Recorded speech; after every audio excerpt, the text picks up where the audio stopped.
Origins is exactly what it says on the tin. We're going back to the very moment where the four heroes meet for the first time. Nikolai, Dempsey, Takeo, and of course, Richthofen.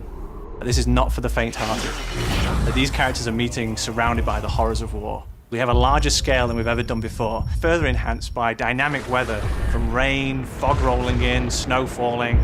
In true zombie style, our World War I has a thematic twist, diesel punk.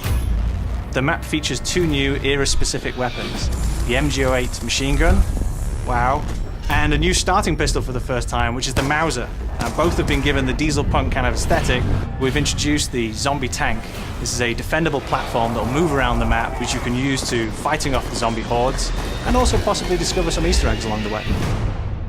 Oh, by the way, did I mention the giant robots? We have 1,000-foot mechanical giants striding across the landscape.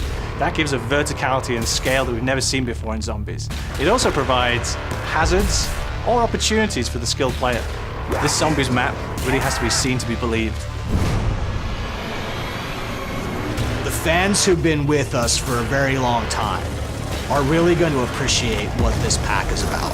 DLC 4 represents the culmination of all our experience over time, and this really is a roller coaster of a map pack. Apocalypse will be available on August 27th, first on Xbox Live.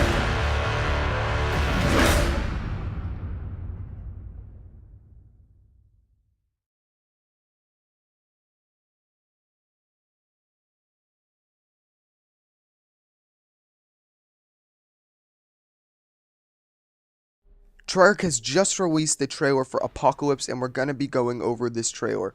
We're not going to be going over any of the multiplayer maps. We are definitely going to be going over the Origins zombie map, though. So obviously you see right here that Jason Blundell, if you don't know who he is, he's the campaign director. He's the one talking.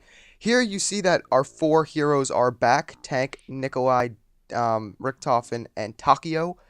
And right here, you also see that the starting pistol they start with, if you didn't hear it in the trailer, is the Mauser CXS that we saw early on in the week.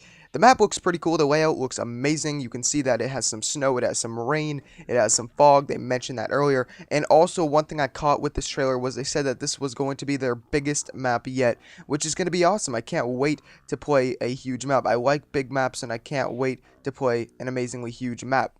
So obviously one thing I noticed is that their eyes are yellow, which means Samantha will be in control during this time, because obviously Richthofen wasn't there. But the only thing that really caught my eye and that I thought was kind of weird was that they had Remingtons here, and Remingtons is a 2025 weapon, so I don't know how that would work. And in the background you see that blue spiral thing. We don't know what that is. It may be part of the Easter egg. He did mention stuff about Easter eggs in this, so that could be something about the Easter egg. Here they mentioned that the starting pistol, like I said, is the Mauser CXS. Obviously, it's not a real pistol. They made it up themselves. And right here is the Remington, which I think is a 2025 weapon. I'm pretty sure it is. So how would they have it in World War I? It doesn't make too much sense, but, you know, they can do whatever they want. It's going to be awesome anyway, just to see what happens. And I've also caught that there's many of those blue spiral things, and that looks like the Richthofen color, so maybe we could have a cool little Easter egg that has to do with Richthofen. It's going to be fun. We're obviously going to try and do it the first day. And here is the giant metal man. They mentioned this also, that there are going to be some giant metal men in this, and it's going to be cool to see what we can do with these giant metal men. And it's just going to be kind of awesome how we have a huge old map layout and how we have this giant metal man, and there's planes flying around everywhere. This is the first map ever in Zombies history that there's actually planes flying in the sky. So again, it's going to be awesome to see. I don't know what was attached to that zombie's back. It could have been a C4. And it looked like a C4 at least. So this is pretty much it for the zombies portion. This is all we got. If I find anything else, I'll freeze it down and make a new video on that if we find anything that's too important. But for now, it's going to be awesome just to play